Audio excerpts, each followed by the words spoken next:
अस्सलाम वालेकुम। दुरूद शरीफ पढ़।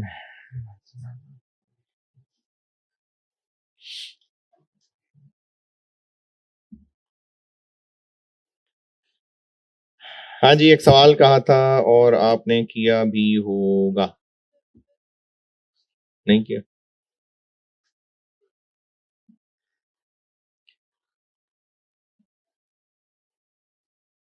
किया है सच्ची सच्ची। किसने किया? यानी मुश्किल से 30% लोग।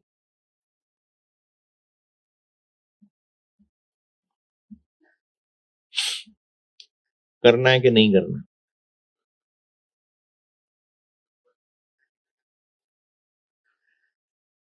कर लें भाई आज जिन्होंने करना है। चैप्टर का आखिरी सवाल था।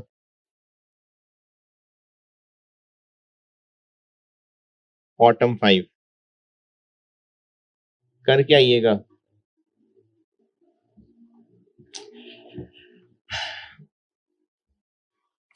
अच्छा जी, वो ये इंसेंटिव प्लान्स बस बहुत हैं, और ये जो मैंने इस चैप्टर का पहला हिस्सा बनाया था वो भी डन, बहुत हो गया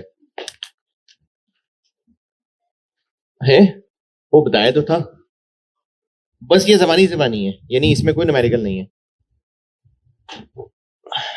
दूसरा हिस्सा इस चैप्टर का मैंने बांटा था अकाउंटिंग।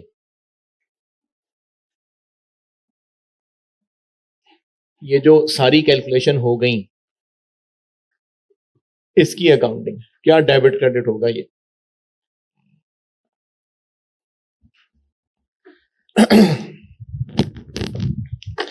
अच्छा, इसकी ना एंट्रीज सिखाने से पहले मैं आपको एक थोड़ा सा आइडिया दे देता हूं फिगर्स के साथ, तो उससे ना फिर एंट्रीज समझनी हेल्प होगी उसमें।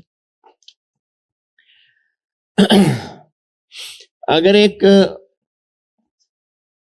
मैं एंट्रीज ही लिखूंगा, लेकिन इस एग्जाम्पल से हेल्प होगी एंट्रीज करने में। दो तीन एक्चुअली डिफरेंट मिसालें दूंगा। एक मिसाल, एक एम्प्लॉय है, उसको हमने कहा कि तुम्हारी सैलरी होगी 200 रुपए, और तुम्हारे नाम का हम एक डब्बा बना देंगे प्रोविडेंट फंड का। ये नाम सुना है टैक्स में। और ये जो प्रोविडेंट फंड है ना, ये सिर्फ एग्जाम्पल है। मेन चीज होती है कि हम उससे उसकी रिटायरमेंट के लिए, उसको हम जब वो रिटायर होगा तो उसके तो पता नहीं कि बच्चे भी शायद घर से निकाल दें उसको, तो इसलिए हम कहेंगे थोड़ा बहुत पैसे तुम रिटायरमेंट पे भी हमसे लेके जाना। तो इनको पोस्ट एम्प्लॉयमेंट बेनिफिट्स कहते हैं, सीफएप में पढ़ेंगे आप लोग। उसकी एक मिसाल प्रोविडेंट फंड है। तो उस एम्प्लॉय को हमने कहा कि एक तो हम तुम्हारे नाम का डब्बा खोल लेंगे, और तुम्हारे इस 200 रुपए में से कुछ पैसे काट कर, लेट से 20 रुपए, वो हम इस डब्बे में डाल देंगे। फिर इसके अलावा गवर्नमेंट वाले भी तुम्हारे नाम से पैसे मांग रहे हैं हमसे, तो वो भी हम तुमसे टैक्स काटेंगे, लेट से 30 रुपए, और जो बाकी है वो एम्प्लॉय को पैसे दे देंगे हम। कितने बने बाकी? 150। जरूरी नहीं है ऐसा ही हो जो बताने लगा हूं, लेकिन जनरली ऐसा होता है कि जितने पैसे एम्प्लॉय की तनख्वाह से काट कर इस डब्बे में डाल रहे होते हैं, उतने ही पैसे एम्प्लॉयर अपनी जेब से एक्स्ट्रा डालेगा। इसको कहेंगे एम्प्लॉयर की कंट्रीब्यूशन। ये पैसे एम्प्लॉय की सैलरी में से कट रहे हैं, इसको कहेंगे एम्प्लॉयज कंट्रीब्यूशन। अब इस डब्बे में ये 20-20 जमा होते जाएंगे हर महीने, और इस पैसे को आगे इन्वेस्ट करेगा बिजनेस, फिर वो भी कमाएंगे, वो जो कमाएंगे वो भी इसी डब्बे में आएगा। तो जब एम्प्लॉय रिटायर होगा तो इस डब्बे में जितने पैसे जमा हुए वो एम्प्लॉय के हवाले हो जाएंगे। तो अगर एक महीने के साइकिल की बात करें तो हर महीने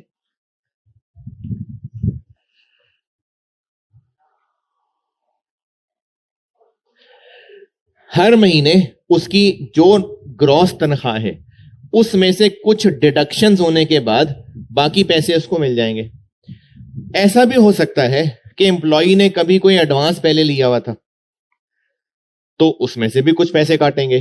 तो ये जो 150 रुपए एम्प्लॉय को देने हैं, हो सकता है इसमें कोई पुराना एडवांस दिया था वो भी एडजस्ट करना हो 10 का, तो एम्प्लॉय को फिर नेट कैश 140 मिलेगा। पुराना कोई एडवांस दिया हुआ हो सकता है, उसने पहले कोई सैलरी के अगेंस्ट एडवांस लिया था। तो ये एक रूटीन हर महीने का एक प्रोसीजर है कि जो उसकी महीने की ग्रॉस सैलरी होगी उसमें से कुछ पैसे कट के इस डब्बे में जाएंगे, कुछ गवर्नमेंट वाले ले जाएंगे, हो सकता है उसने पुराना कोई एडवांस लिया हो वो काट के बाकी पैसे एम्प्लॉय को दे देंगे। और ये जो प्रोविडेंट फंड है ये सिर्फ एग्जाम्पल है, और भी कोई पोस्ट एम्प्लॉयमेंट बेनिफिट हो सकता है। तो ये एक नॉर्मल सी एक महीने की कहानी। इनमें से किसी फिगर, किसी कहानी का कुछ पूछना है तो बताएं। अच्छा, एक ये मिसाल और एक मिसाल और बताता हूं फिर एंट्रीज बनाकर देता हूं।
हाँ जी, ये लिखा।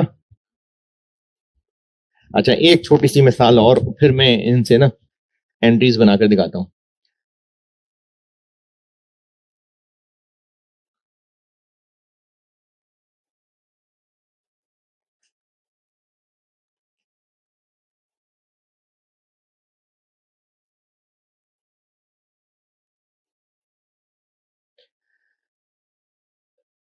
सारे एम्प्लॉयज की टोटल, जैसे मैंने ये एक बंदे की बताई है ना, तो बिजनेस में तो सारे वर्कर्स होंगे, तो सबकी सैलरीज, वेजेस, बोनस सब हो गया कैलकुलेट।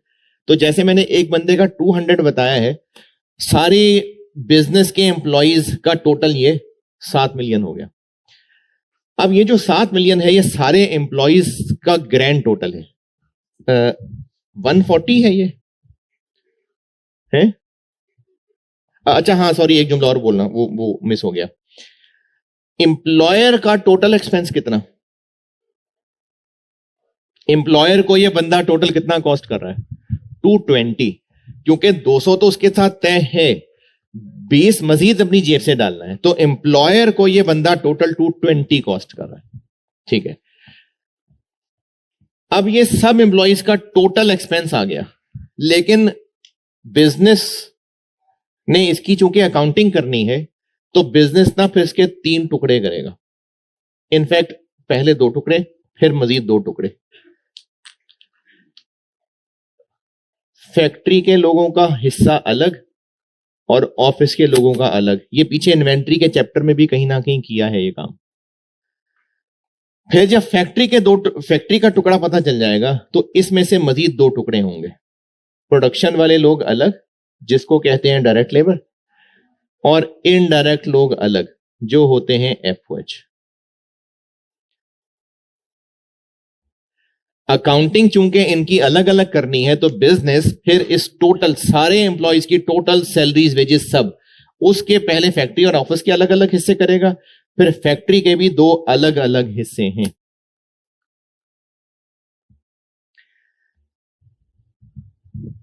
चलें, ये दोनों बातें अगर नोट करनी है तो कर लें। फिर मैं एंट्रीज बताता हूं और मैं फिर उनमें इनका रेफरेंस बोल रहा हूंगा।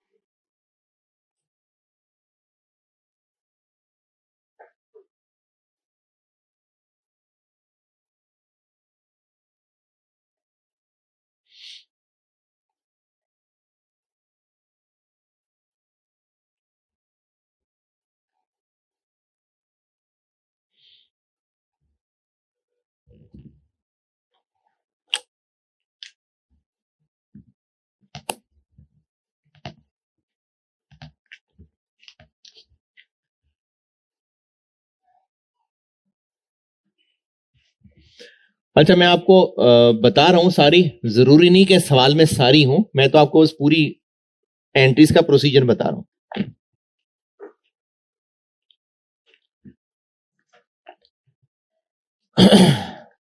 नॉर्मली ये काम हर महीने हो रहा होगा, तो मैं उस महीने के कॉन्टेक्स्ट में ही बात कर रहा हूं।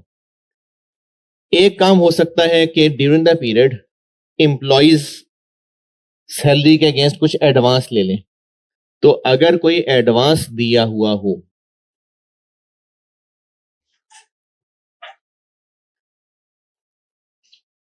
ड्यूरिंग द पीरियड, अगर उनको कोई एडवांस दिया है तो अभी वो एडवांस दे रहे हैं, डेबिट क्या होगा, अभी उनको एडवांस दे रहे हैं, तो एडवांस टू एम्प्लॉय नामी एसेट बना लेंगे हम,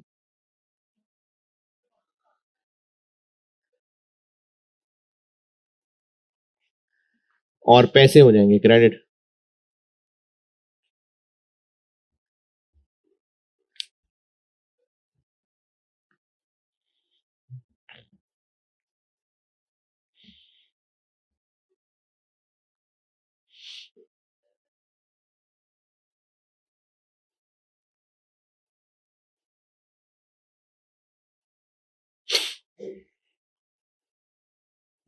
उसके बाद ना पीरियड एंड पे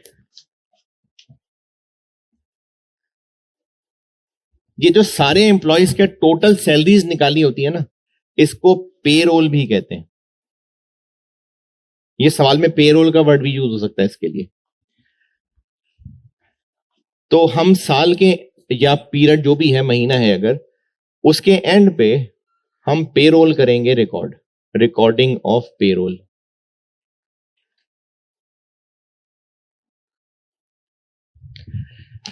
अच्छा, इधर देखें, ये अगर इस सब का एक नेट रिजल्ट निकालें तो एक्सपेंस डेबिट हो रहा है और कैश क्रेडिट हो रहा है। कुछ कैश यहां जा रहा है, कुछ यहां जा रहा है, कुछ यहां जा रहा है, लेकिन जा तो हमारे पास से पैसे ही रहे हैं ना, तो एक्सपेंस कैश क्रेडिट है बिल्कुल, अगर नेट रिजल्ट बात करें। लेकिन कुछ तमीज को लिहाज, कोई अकाउंटिंग में डेबिट क्रेडिट के आदाब हैं। FR1 अगर जरा सा याद हो तो जब PPE बेचते हैं तो उसकी भी ना तमीज वाली को 4-5 एंट्रीज हैं। पहले उस एसेट को शॉपर में डालते हैं, उस शॉपर को कहते हैं डिस्पोजल अकाउंट, फिर एसेट को भी शॉपर में डालते हैं, उसकी एक्यूमुलेटेड को भी शॉपर में डालते हैं, फिर कैश को भी शॉपर में डालते हैं, डिस्पोजल अकाउंट की बात कर रहा हूं, फिर शॉपर में से प्रॉफिट निकलता है। तो फॉर्मली कोई 2-3 एंट्रीज हैं, लेकिन कंपाउंड भी चल जाती थी। तो सिर्फ अकाउंटिंग में तमीज की वजह से ये जो एक्सपेंस डेबिट और कैश क्रेडिट कर रहे हैं, इसको हम 3 एंट्रीज में तोड़ रहे हैं, सिर्फ इस तमीज फॉर्मेलिटी की वजह से। अब उसमें सबसे पहला काम ये होगा कि इसमें भी एक टेम्पररी शॉपर सा अकाउंट होगा, वो इसके लिए शॉपर इस्तेमाल करूंगा, इसके लिए, यानी टोटल एक्सपेंस डेबिट होना है, लेकिन उसमें से ऑफिस वाले को अभी एक्सपेंस कह देंगे, लेकिन जो फैक्ट्री वाला है इसके लिए एक टेम्पररी शॉपर यूज करूंगा। तो उस शॉपर को कहते हैं वेजेस कंट्रोल। और जो ऑफिस के लोगों की सारी सैलरीज बनती हैं वो एडमिन एंड सेलिंग कॉस्ट में चार्ज हो जाएंगी।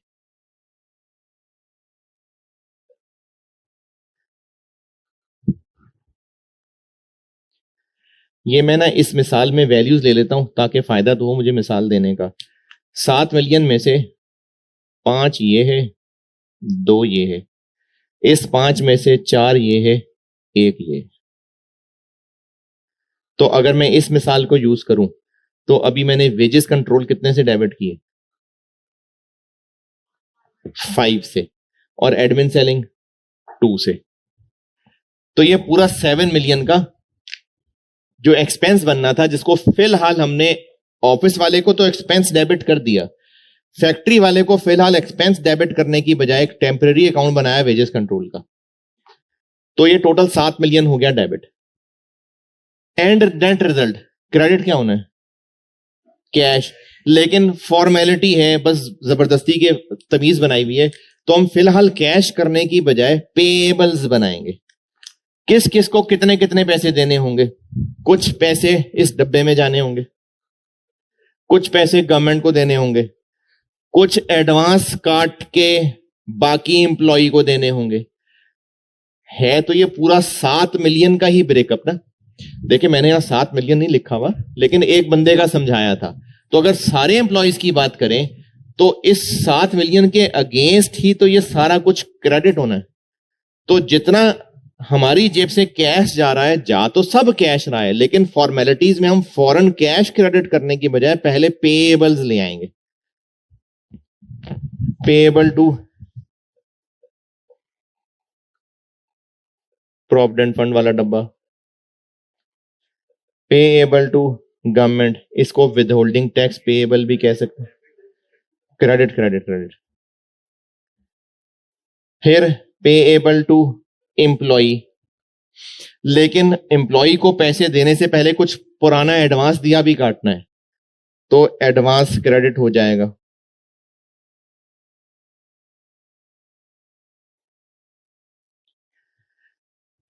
जो प्रोविडेंट फंड के डब्बे में डालने थे वो भी अलग से बना लिए, जो गवर्नमेंट को देने थे वो भी अलग से बना लिए, जो उसका एडवांस काटना था वो भी अलग से कर लिया। बाकी जो एम्प्लॉय को देना है उसको कह देंगे पेएबल टू एम्प्लॉयज।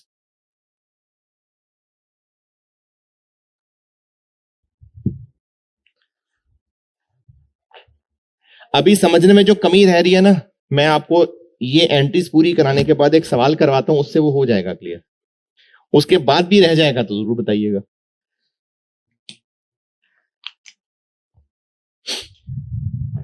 ये वाली बात दोबारा सुने।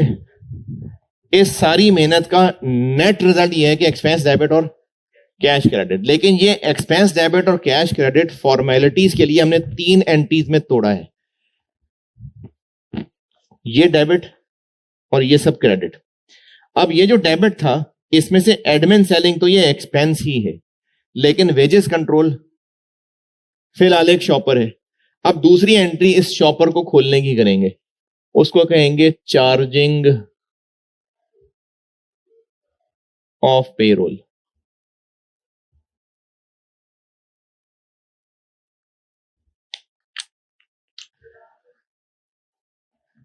अभी वेजेस कंट्रोल कितने से डेबिट किया हुआ है? 5 से, लेकिन इसका ब्रेकअप डायरेक्ट और इनडायरेक्ट का, तो हम वेजेस कंट्रोल्स को शॉपर खोल के यानी क्रेडिट कर देंगे, और इसका जो ब्रेकअप किया है जो डायरेक्ट लेबर के अंदर फिगर बनती है वो तो हो जाएगी डायरेक्ट लेबर कॉस्ट। नहीं सॉरी, उसके लिए मैंने आपको इन्वेंट्री पढ़ाते हुए एक एंट्री बताई थी और कहा था कि आगे किसी चैप्टर में रीजन बताऊंगा, तो अभी भी मेरा वही जवाब है, आगे किसी चैप्टर में रीजन बताऊंगा। अभी बस रट्टा समझ लें, वर्क इन प्रोसेस डेबिट और एफओआई कंट्रोल। जो इसमें से डायरेक्ट लेबर वाला पोर्शन बनता है वो वर्क इन प्रोसेस में डेबिट। तब मैंने ये बात मटेरियल के हिसाब से बोली थी, और आगे एक चैप्टर है उसमें बिल्कुल बताऊंगा इसकी रीजन। और जो इनडायरेक्ट पोर्शन वाला है वो एफओएच में डेबिट।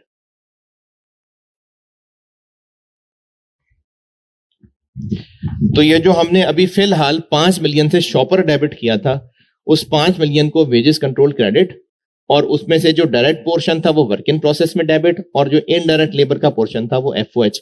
वर्क इन प्रोसेस और एफओएच में क्यों डेबिट है, इस क्यों की वजह है अगले किसी चैप्टर में, अभी बस है ऐसा ही।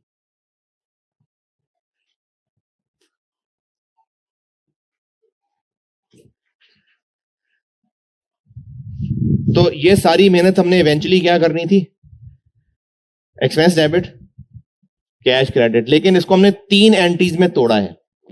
एक में सारे पेएबल्स बनाए और उनका डेबिट पूरा एक्सपेंस भी नहीं बनाया, ऑफिस वाले को अभी एक्सपेंस बना दिया और ये एक टेम्पररी शॉपर डेबिट किया। अगली एंट्री में इस शॉपर को खोल के फैक्ट्री का एक्सपेंस बना दिया। अब तीसरी फॉर्मेलिटी रह गई, ये जो पेबल्स बनाए हुए हैं इनको पे कर देते हैं।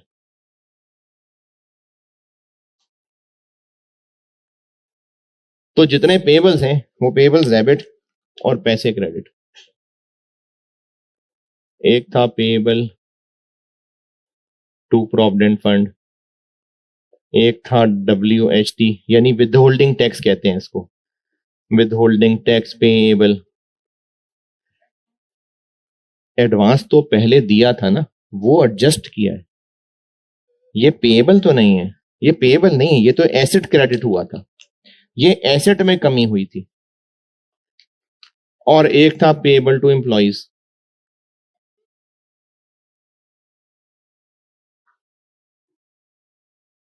और पैसे क्रेडिट। ये होती हैं लेबर से रिलेटेड एंट्रीज। पहले खुद ही बना के सादा सा सवाल करा देता हूं, फिर एक पांच पेपर वाला भी कर लेते हैं।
हाँ जी, वो noted.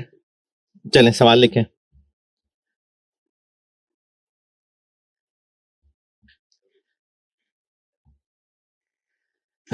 Following information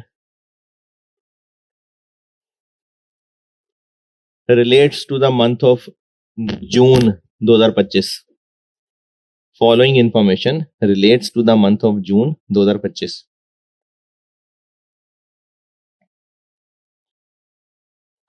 Gross salaries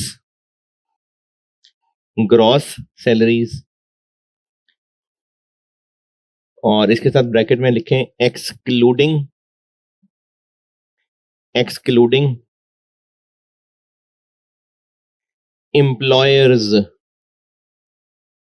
employers contribution to provident fund।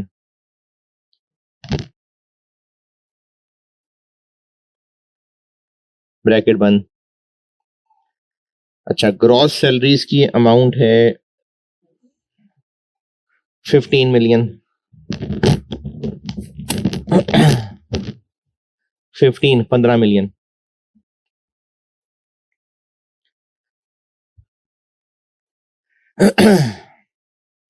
following deductions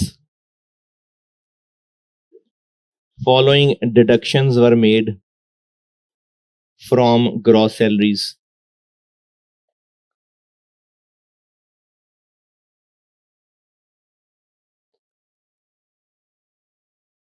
अब ये फॉलोइंग डिडक्शंस में, अब फॉलोइंग डिडक्शंस बता रहा हूं कुछ,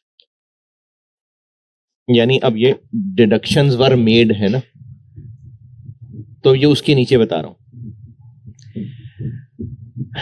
advance adjusted 1.2 million,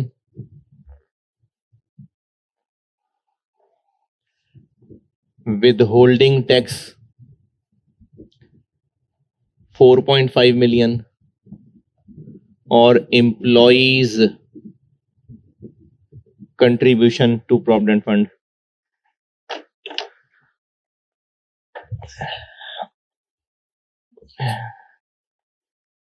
3 million, 3 million ji employees।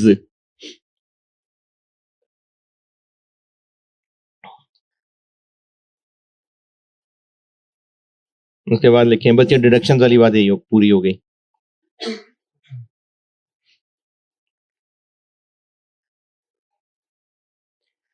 an amount equal to employees contribution to provident fund, an amount equal to employees contribution to provident fund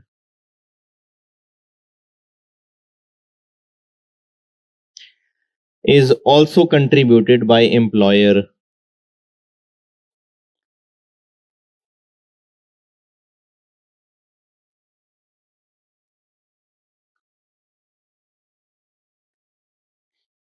उसके बाद लिखें, total payroll cost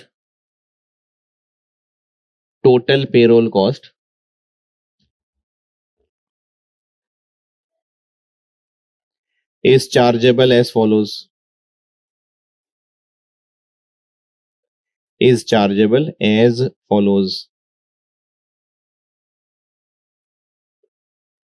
direct labour 50%, 50%,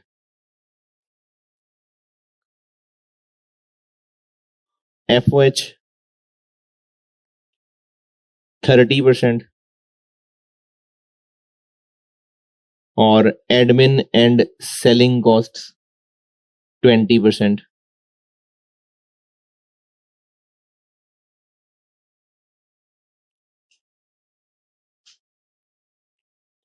उसके बाद लिखें, during the month of June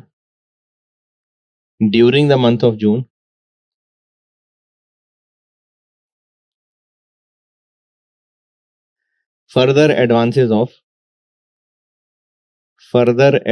of 8 million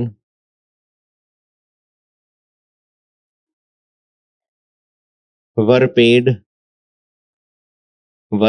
to employees against salaries,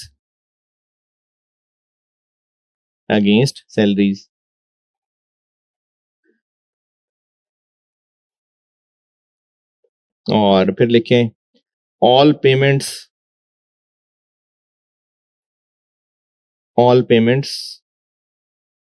were accordingly made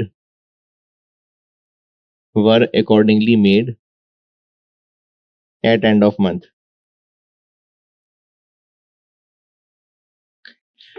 मुझसे required है all journal entries for the month of June,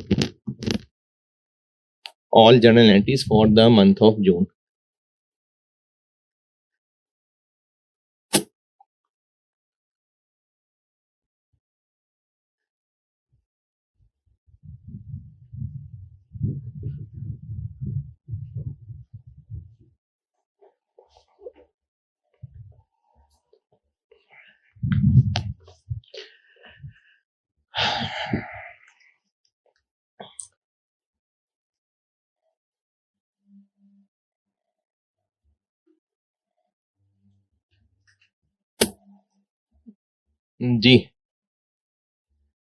advance pay किया,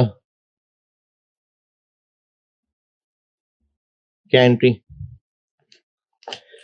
advance to employees debit और पैसे credit.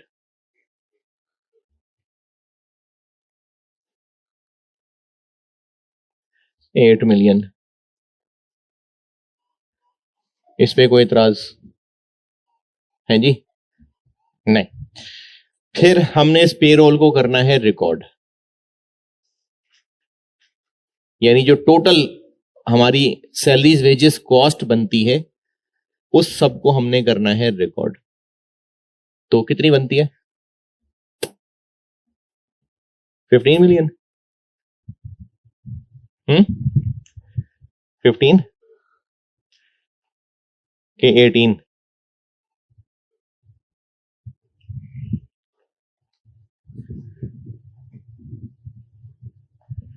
देखें, जो आपको ग्रॉस बताई है वो 15 बताई है एक्सक्लूडिंग एम्प्लॉयर कंट्रीब्यूशन। जो एम्प्लॉयर का कंट्रीब्यूशन है वो भी तो हमें कॉस्ट ही पड़नी है। जैसे भी पिछली मिसाल में मैंने कहा था कि एम्प्लॉयर को कॉस्ट 200 नहीं पड़ेगी, 220 पड़ेगी। तो जो ग्रॉस सैलरीज बताई हैं वो एम्प्लॉयर कंट्रीब्यूशन के अलावा है। तो जो एम्प्लॉयर कंट्रीब्यूशन है वो भी बिजनेस को कॉस्ट ही पड़नी है। कितनी है? 3। तो हमारा टोटल एक्सपेंस 18 बनना है, और इस 18 के कहां कहां टुकड़े चार्ज होने? फैक्ट्री को कितने? डायरेक्ट लेबर को कितने? 50%। इनडायरेक्ट को कितने? कितना? 5.4। और एडमिन वालों को 3.6। तो ये ऐसे 18 जो है ना वो इन 3 टुकड़ों में चार्ज होना है। तो अब ये दूसरी वाली एंट्री बताएं क्या करूं? वेजेस कंट्रोल में कितना डेबिट?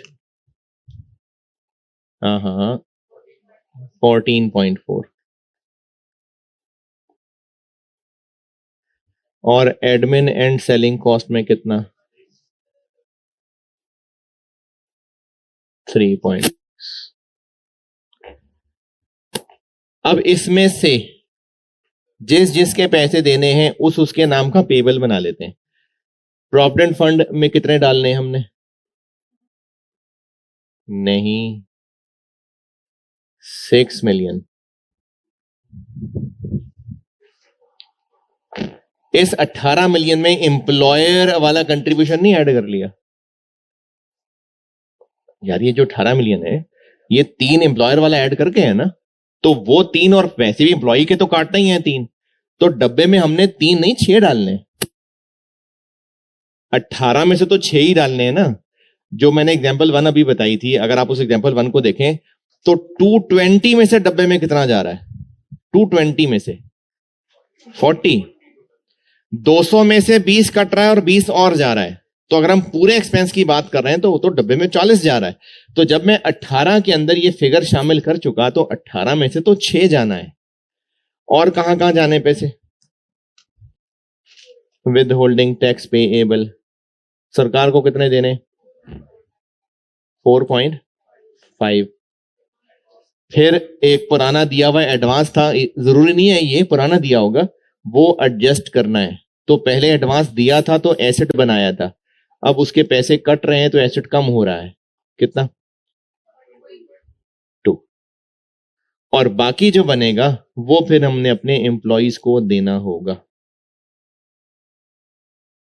जी।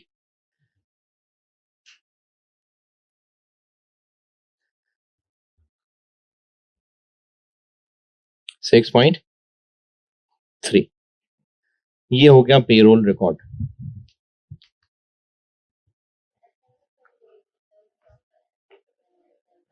लीगली पता नहीं हो सकता है कि नहीं, पता नहीं कि एम्प्लॉई से ज्यादा एम्प्लॉयर कंट्रीब्यूट हो रहा है, हो सकता है होता हो लीगली।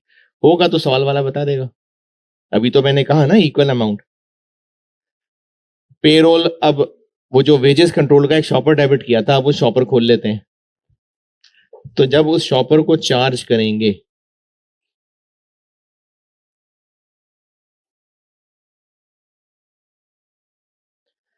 तो इस शॉपर को खोल के डेबिट कहाँ कहाँ जाना है? वर्क इन प्रोसेस में और FOH कंट्रोल में। और ये वेजेस कंट्रोल शॉपर का काम हो गया खत्म। वर्क इन प्रोसेस में 9 5.4 और आखिरी ये इन पेबल्स को पे कर देते हैं।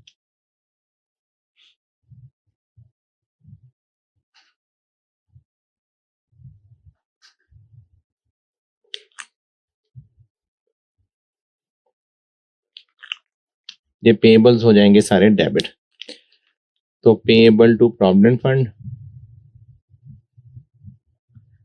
गवर्नमेंट को पेएबल और पेएबल टू एम्प्लॉइज।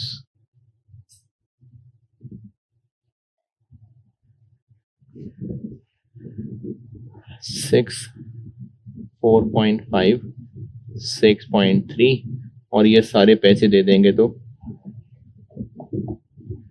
16.8।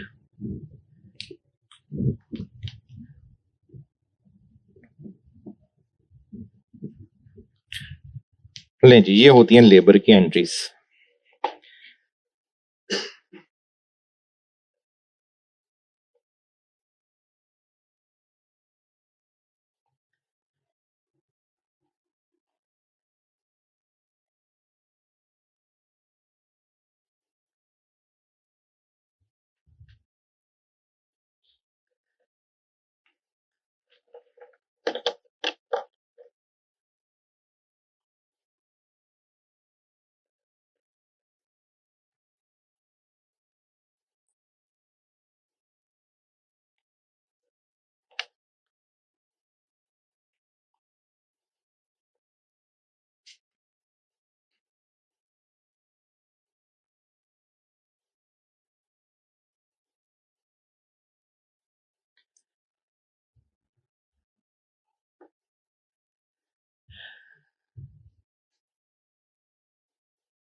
हाँ जी, नोटेड।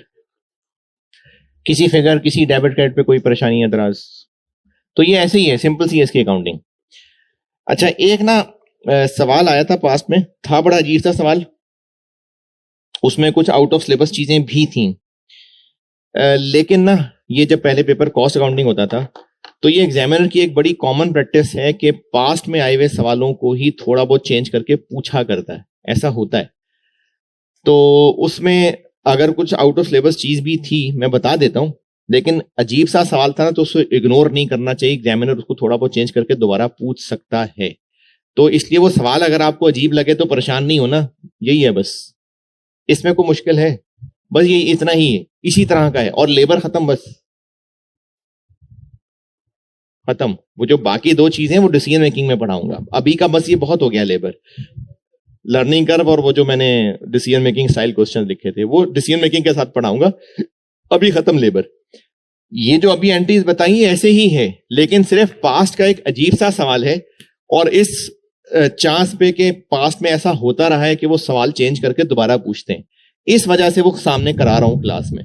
तो अगर आपको घबराहट हो सवाल की तो दिल उदास ना करना, आपका हो गया ये टॉपिक, बस उसको हम एहतियातन कवर कर रहे हैं उस सवाल को।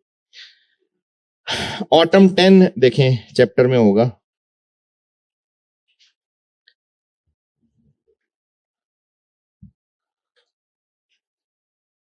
ऑटम 10। पहले बता रहा हूं अजीब सा सवाल था, इसलिए उस सवाल से मायूस ना होना। जो यहां तक पढ़ लिया हो गया, डन है ये। वो सवाल बहुत अजीब सा था तो छोड़ना मुनासिब नहीं है, इसलिए कर लेते हैं कि अगर ऐसा ही दोबारा आ गया तो आप कर सकें। ऑटम 10 पाक एयर लिमिटेड पढ़ लें, करता हूं।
हाँ जी, पढ़ लें तो करूं।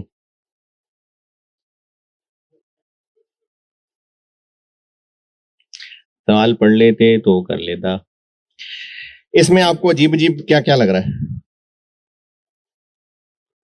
है? ओवर टाइम अजीब लग रहा है ना यार? है पेड लीव्स, ये आउट ऑफ सिलेबस चीज थी, ये आपके लिए एक आउट ऑफ सिलेबस चीज है। बाकी तो वही है जो पढ़ा हुआ है। बाकी हाँ, थोड़ा डिफरेंट तरीके से कैलकुलेट जरूर होगा, लेकिन आउट ऑफ सिलेबस चीज ये पेड लीव्स है। चलें कराता हूं। अच्छा, अब इसमें आपसे रिक्वायर्ड है एंट्रीज, और डिसबर्समेंट्स का मतलब होता है पैसे देना। तो इस महीने, अप्रैल के महीने के दौरान कुछ एडवांस भी दिया होगा, वो पहली एंट्री भी आ जाएगी। बाकी ये सब कुछ तो है ही है। तो यही वाली 4 एंट्रीज करनी है। और ये जो पेड लीव्स वाली बात है, ये एक डिफरेंट चीज है। और बोनस भी इसमें एक है, तो सिलेबस की चीज, लेकिन एक डिफरेंट स्टाइल में टेस्ट हुआ है। चलें करते हैं सॉल्व। तो ये क्या है, ये जो 4 डिपार्टमेंट्स दिए हैं ये कहां से आ गए?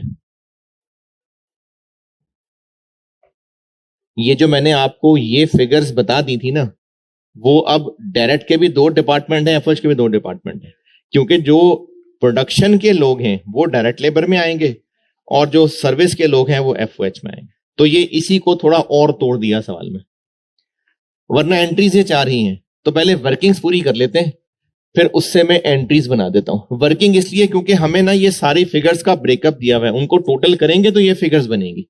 ये 9 और 5 अब मैं वर्किंग बना के निकालने लगा, इसलिए बनानी पड़ रही है वर्किंग।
अच्छा, एंट्रीज के लिए वही एक आधा पेज छोड़ के वर्किंग्स में आ गया। ये वर्किंग करनी मेनली उसी के लिए पड़ रही है कि 4 डिपार्टमेंट दिए हुए, तो वो हम सवाल में भी टोटल फिगर कर सकते थे, लेकिन ये जो आगे बोनस और पेड लीव्स, इनका भी चूंकि सैलरी से ताल्लुक है ना, इसलिए ये 4 डिपार्टमेंट्स के मैं कॉलम चला रहा हूं। क्या क्या डिपार्टमेंट है? मशीनिंग है, असेंबली है, टूल रूम है और वेयर हाउस है। और ये सारी फिगर्स रुपीस है, मिलियन है, थाउजेंड है? थाउजेंड है।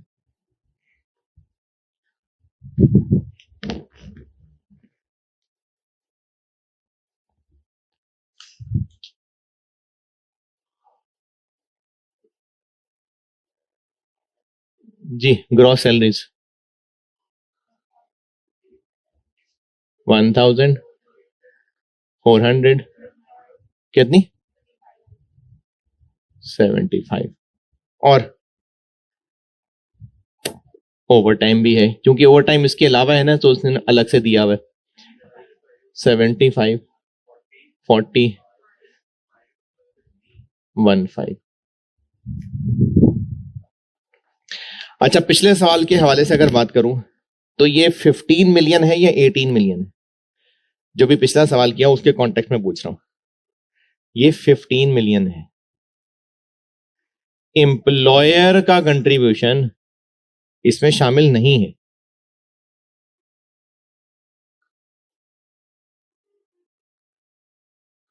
जब आपको एम्प्लॉय की सैलरीज बताई जा रही है ना, तो उसमें एम्प्लॉयर का कंट्रीब्यूशन नहीं है बाय डिफॉल्ट शामिल। अभी पहले जो मैंने एग्जांपल लिखी थी उसमें भी यही कहा था, एम्प्लॉय की सैलरी 200 है, तो सैलरी के अंदर एम्प्लॉयर का कंट्रीब्यूशन बाय डिफॉल्ट नहीं है शामिल। पिछले सवाल में तो मैंने मजीद क्लियर करने के लिए बता दिया था कि नहीं शामिल, तो नहीं होता बाय डिफॉल्ट शामिल, तो वो भी हमें साथ मिलाना पड़ेगा। अच्छा, ये वर्किंग किस चीज की कर रहा हूं? वो जो 18 मिलियन था और उसके 2 टुकड़े थे, वो चूंकि तफसील अवेलेबल है ना, इसलिए हमें उनको टोटल करके निकालना पड़ेगा। तो उस 18 मिलियन में भी तो मैंने एम्प्लॉयर कंट्रीब्यूशन ऐड किया था, तो इनमें भी ना एम्प्लॉयर कंट्रीब्यूशन ऐड कर देते हैं। प्रोविडेंट फंड का कंट्रीब्यूशन एम्प्लॉयर का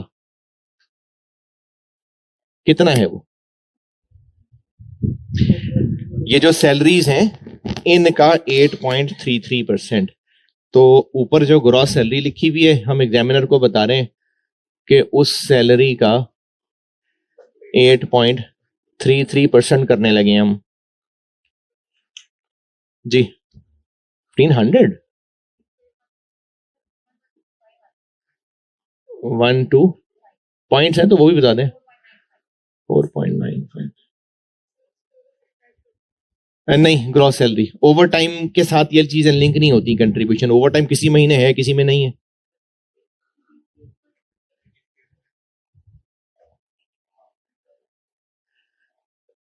$83.30 83.30 है जी। 33.32 2.08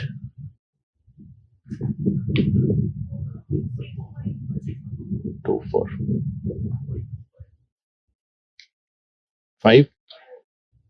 5 कर लें जी।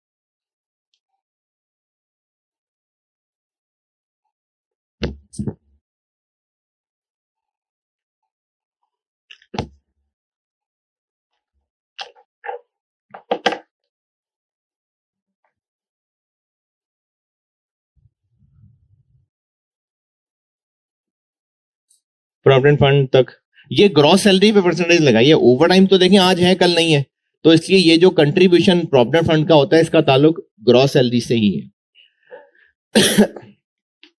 अच्छा, यहां तक तो तकरीबन पिछले सवाल वाली बातें ही हैं। अब इसमें नई नई चीजें क्या है? पॉइंट नंबर 1 समझाता हूं। ये है आउट ऑफ सिलेबस चीज, लेकिन बस इस सवाल को कराने के लिए बता रहा हूं ताकि अगर ऐसा सवाल दोबारा टेस्ट हो तो आप कर तो सके ना। पॉइंट 1 समझाने लगा हूं। इस सवाल से हटके समझा रहा हूं एक बात। अगर एक एम्प्लॉय को साल के 12 लाख रुपए मिलते हैं, यानी उसकी एक महीने की तनख्वाह हो गई फिर 1 लाख। उसको हमने कहा हुआ है कि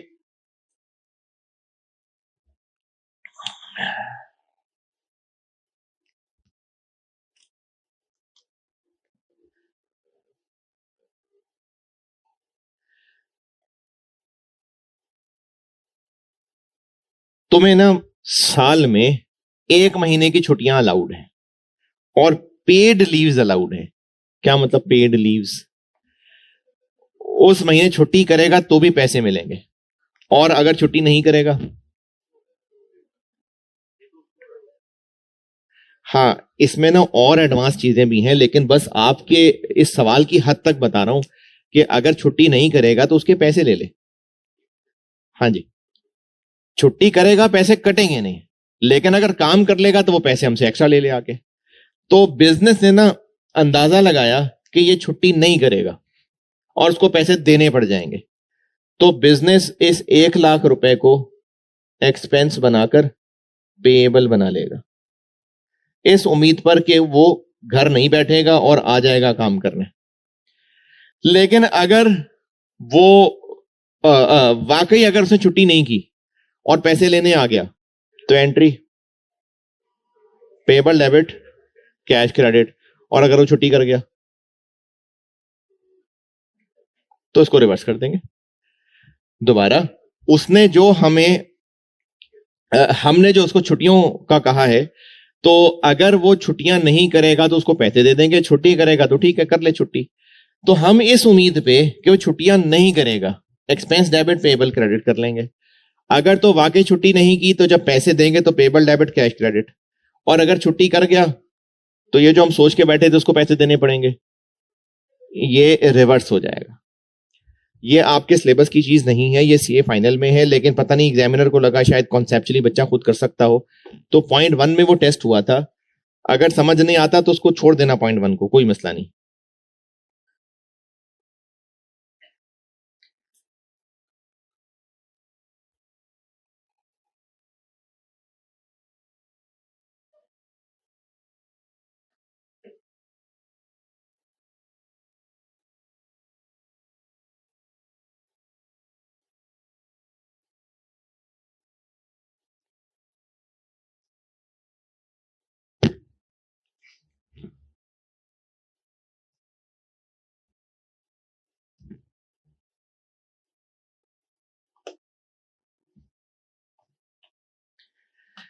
पॉइंट नंबर 1 का मतलब यह है कि उसको हमने ना एक साल में 35 छुट्टियां अलाउ की हुई हैं,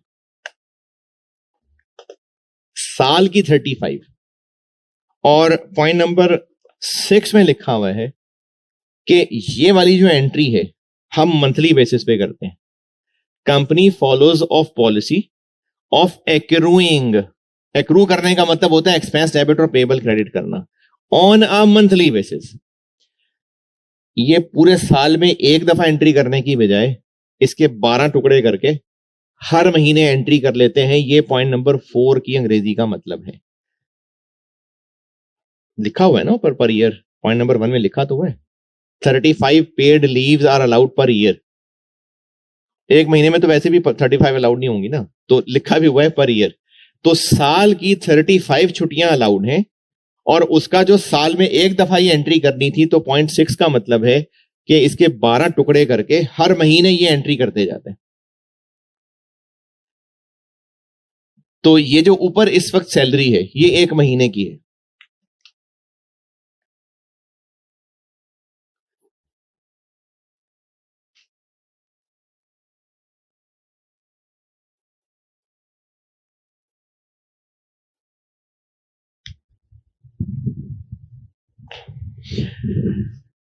ये जो ऊपर पहली वाली लाइन है ये कितने अरसे की सैलरी है?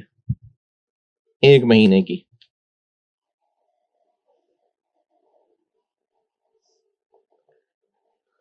ये क्या हुआ? एक दिन आ गए। ये क्या हुआ? 35 डेज। यानी ये टोटल पूरे साल की अमाउंट आ गई जो हम लोगों को उनको पैसे देने पड़ेंगे अगर उन्होंने छुट्टी ना की। लेकिन हम ये एंट्री साल में एक दफा करने की बजाय 12 से डिवाइड करके हर महीने करने लगे हैं, तो 1/12। ऊपर वाली सैलरी एक महीने की है, 30 से डिवाइड एक दिन की, इंटू 35 पूरे 35 दिन की बन गई जो हमने उनको साल में देना है, और उसको फिर हमने 12 में डिवाइड कर लिया। कितना बना? 97.22।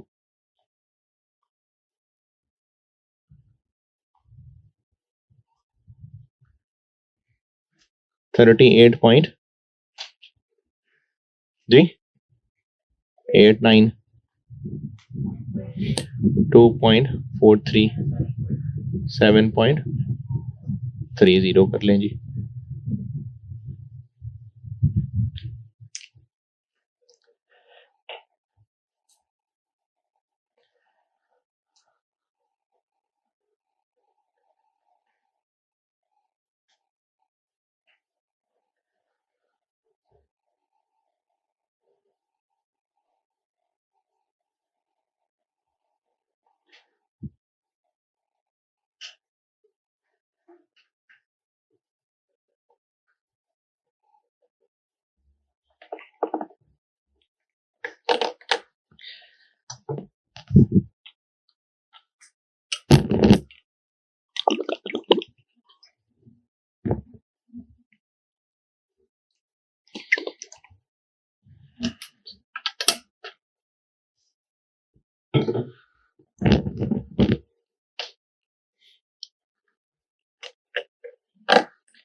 पॉइंट नंबर 2,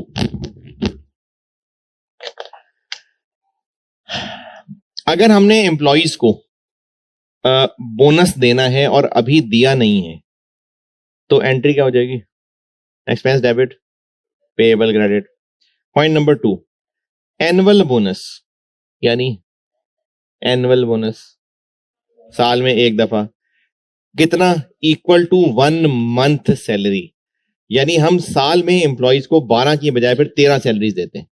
तो वो जो 13वीं सैलरी है वो हम बोनस के नाम पर देते हैं और वो हर साल जून के महीने में पे होती है। तो जो हर साल हर महीने की सैलरी एक्सपेंस बन रहा होगा वो तो बन ही रहा होगा, ये बोनस हमें एडिशनल एक्सपेंस बनाना पड़ेगा। और पॉइंट नंबर 6 कि उसको मंथली बेसिस पे बोनस डेबिट और पेएबल क्रेडिट करना है। तो ये साथ बोनस भी आ गया। कितना बोनस? 1 महीने की सैलरी के बराबर। तो इसको 1/12 कर लूं,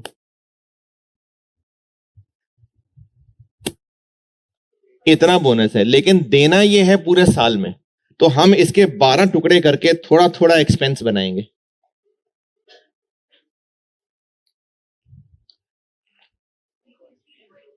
$83.33, 33.33, 2.08,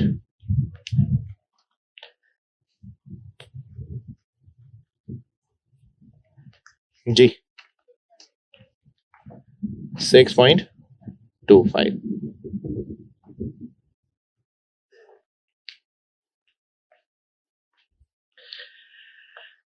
पॉइंट नंबर 1, 2 और 3 इनकी अंग्रेजी पढ़ लें, ये मैंने आपको तीनों बता दिए। इनमें अगर कुछ पूछना है तो बताइए।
हाँ जी, पॉइंट 1, 2, 3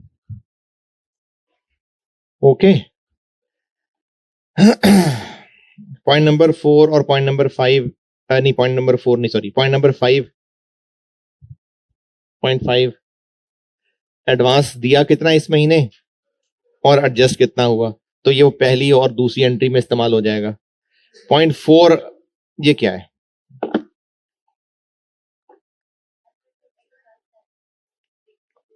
दे चुके हैं तो नहीं, तो इसका क्या मतलब हुआ? हाँ, ये जो मैं आपको भी बात बता रहा था ना कि अगर एम्प्लॉइज छुट्टी नहीं करते तो हम उसको पैसे देते हैं, अगर छुट्टी करेंगे तो एक्सपेंस वाली एंट्री रिवर्स कर देंगे। तो 85,000 रुपए की छुट्टियां कर चुके, पैसे नहीं दे दिए उनको। दी एम्प्लॉइज अवेल्ड लीव्स, यानी उन्होंने छुट्टियां कर ली, तो 85,000 फिर हम रिवर्स कर देंगे। तो अब वो 85,000 वो अलग से बाद में एंट्री कर लूंगा, ये वर्किंग तो पूरी हो गई हमारी। तो अब अगर इसका आप ग्रैंड टोटल कर लें तो ये वो फिगर्स बन जाएंगी जो मैंने वेजेस कंट्रोल में डेबिट और एफओएच में डेबिट और वो करनी है, वो बनाने की मेहनत हो रही थी।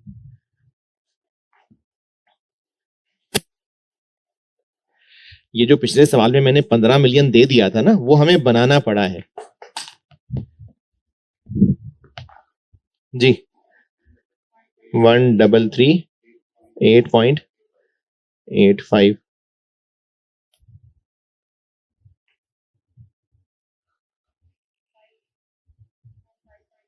कितना? 545.54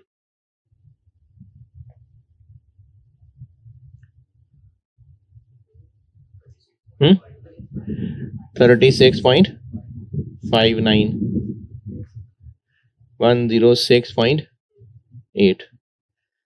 अच्छा, अगर ये दोनों का टोटल करें तो क्या बना?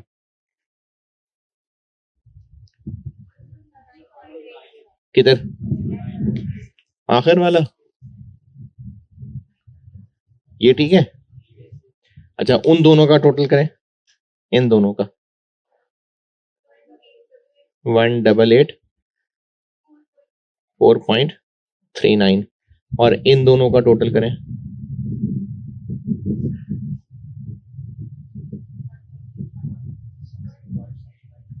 क्यों कराया इनका टोटल? वो डायरेक्ट लेबर और ये एफओएच। तो ये वर्किंग अच्छी तरह फिर से देख लें, किसी फिगर में कोई परेशानी हो तो बताएं। एंट्रीज तो वही है जो पहले की थी, अब वो एंट्रीज करता हूं।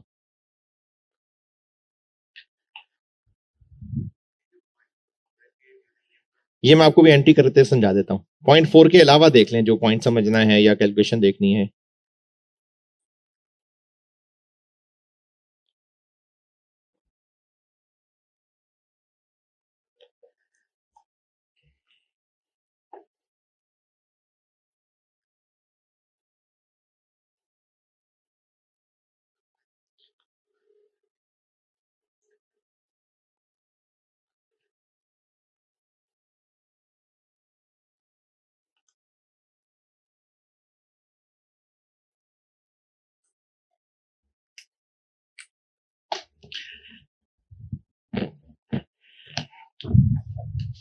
एंट्रीज, ये ऑटम 10 में एंट्रीज रिक्वायर्ड थी, तो एंट्रीज का एक पेज छोड़ के वो वर्किंग की थी। अब इसकी एंट्रीज बनाते हैं रुपीज थाउजेंड्स में। एक तो हो गई एडवांस जो इस महीने पे किया, एडवांस टू एम्प्लॉइज डेबिट और पैसे क्रेडिट। कितना दिया एडवांस इस महीने? जो मजीद एडवांस दिया ये कहां से मिलेगा? ये 0.5 में लिखा हुआ है।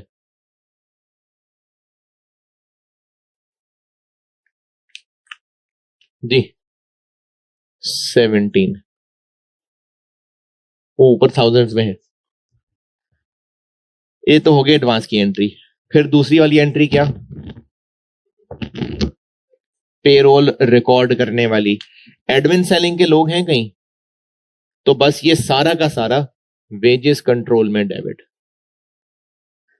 कौन से रिकवर हुआ? क्या एंट्री होती है उसकी?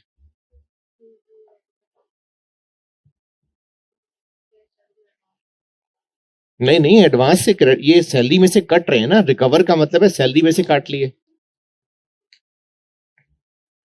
हाँ जी, वेजेस कंट्रोल में कितना डेबिट करूं? चले ये भी बना लेते हैं। ये इधर 2030.7, ये वेजेस कंट्रोल में डेबिट।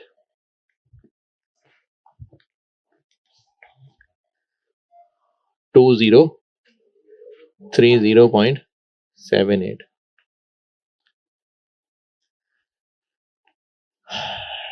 चलें जी, क्रेडिट गिनते जाते हैं। अब क्रेडिट कहां कहां करें?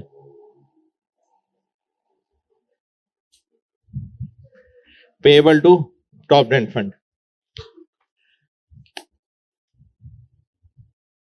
इसका टोटल कितना?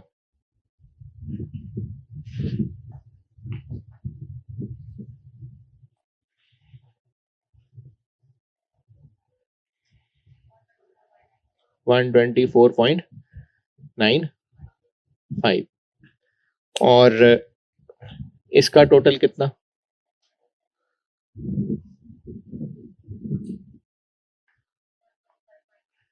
14। अच्छा, इनके टोटल क्यों कर रहा हूं? क्योंकि इनके क्रेडिट तो करने हैं ना। और इसका टोटल कितना?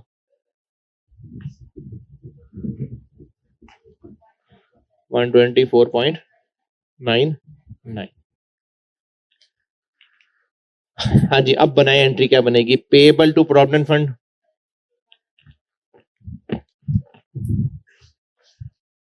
पेएबल टू प्रोविडेंट फंड कितना? ये जज्बाती आंसर है। हाँ जी, 249।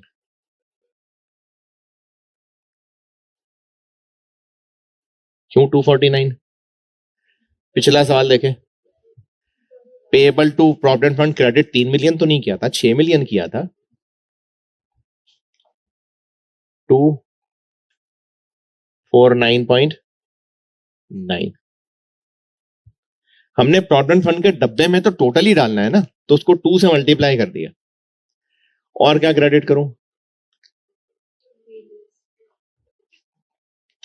विदहोल्डिंग टैक्स पेएबल वर्किंग में नहीं है, लेकिन सवाल में तो आ रहा है ना। कितना मिला के? 40।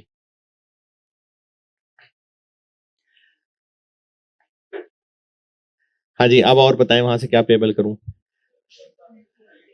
Payable for paid leaves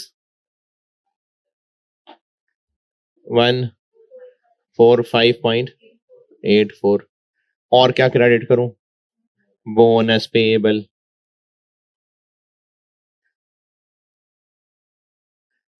124.99। और क्या क्रेडिट करूं? अब देखें, ये दो चीजें तो आपके लिए नई हैं, लेकिन बाकी तो पिछली एंट्री से ही देख लें। क्या करूं? और एडवांस टू एम्प्लॉइज, ये भी कटना है।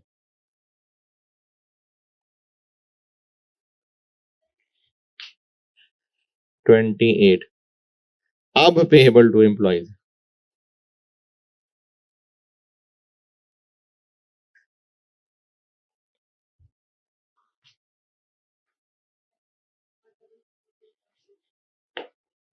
इसमें से ये सारे छोड़ के बाकी payable to employ 1,442.24।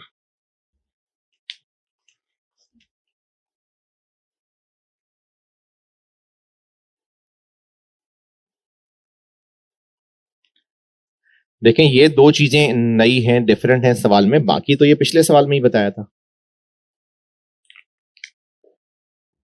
Total check कर लें।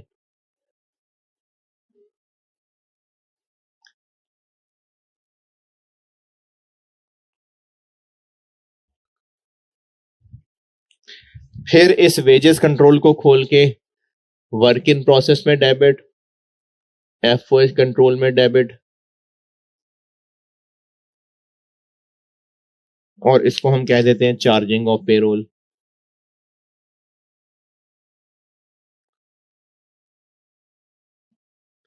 हाँ जी, इस लाल वाले को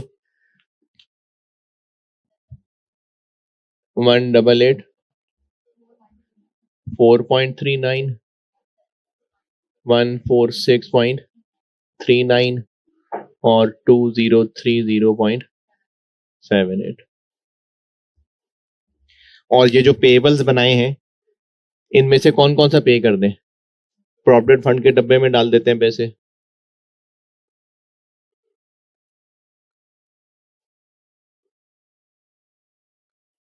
विद होल्डिंग टैक्स गवर्नमेंट को दे देते हैं पैसे।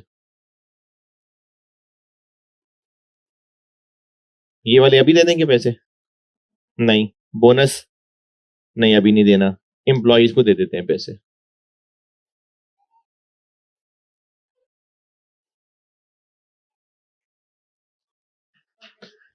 $1,442.24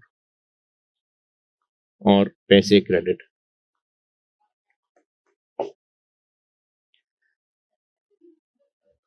कहां पर? 1,442.05।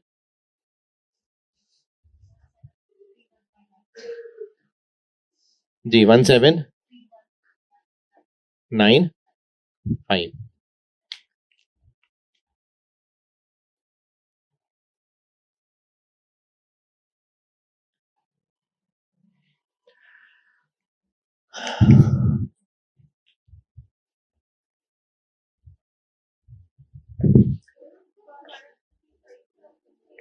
पॉइंट नंबर 4 के अलावा और बताएं इसमें क्या पूछना है। ये भी गलत है।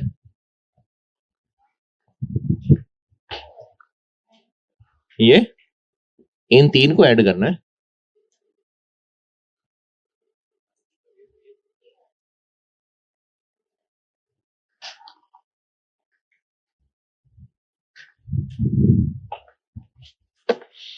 हाँ जी, पॉइंट नंबर 4 की एंट्री क्या करें।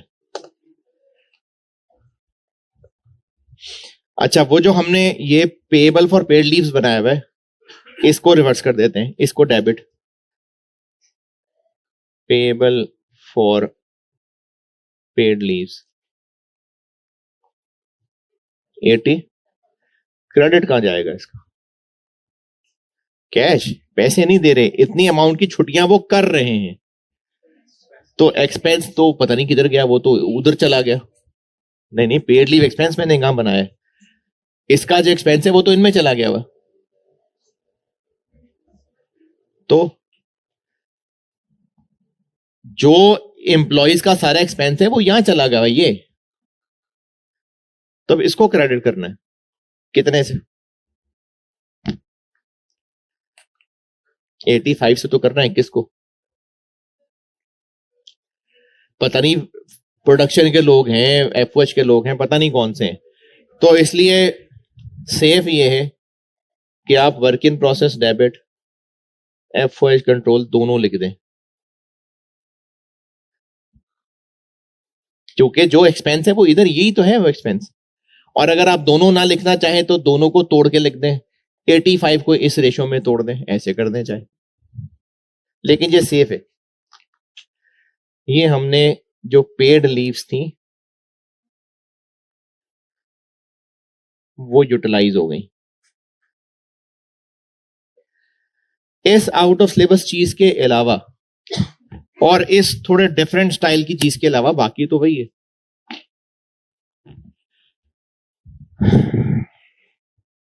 ऑटम 5 वाला होमवर्क कराइएगा, बस इस चैप्टर को लग गई है ब्रेक, और ये आप अपने पास रजिस्टर में लिख लीजिएगा, बल्कि मैंने पहले भी लिख के दिया हुआ है कि वो जो पार्ट सी और डी तोड़ा था मैंने, वो डिसीजन मेकिंग के साथ पढ़ा हूं। बस कल नया चैप्टर शुरू करते हैं इंशाल्लाह, है कल क्या स्टार्ट करेंगे, कल देखता हूं शायद प्रोसेस शुरू करा लूं। चल ठीक है।